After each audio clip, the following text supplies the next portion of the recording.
చేగొండి రామజోగయ్య. మరి ఈయన ఊసిపోని పనులు అన్నగమని చేస్తూ ఉంటాడు. కాపులు నేతనని, కాపులు ఉద్ధరించేశానని, కాపులు కోసం నేను చాలా శ్రమపడ్డానని, ఈ రోజున కాపులు ఈ స్టేజ్లో ఉన్నారంటే నా వల్లనే అని చొక్కాలు విప్పుకొని చొక్కాలు చింపుకొని చెప్పే ఒక ముసలి నాయకుడు ఈయన. ఎంతసేపు కూడా జనసేన పవన్ కుమార్ని ఎలాగా కాళ్ళు ఈడ్చి కింద పడేద్దామా అని చూసే మహామేధావి.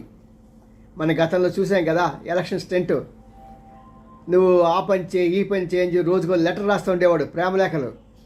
మరి ఈ రోజున ఏమైందంటే కాపు సంఘం అంతా 25 సంవత్సరం గడిచిపోయింది, ఆ రిజిస్ట్రేషన్ రద్దయిపోయింది. కాబట్టి మళ్ళీ కొత్తగా రిజిస్ట్రేషన్ చేస్తున్నాను, మరొక 25 మందిని నేను సభ్యులుగా ఏర్పాటు చేస్తున్నానని వాళ్ళ కొద్దిగా హడావిడి చేశాడు. ఎలాగైనా లైమ్ లైట్లో ఉండాలి.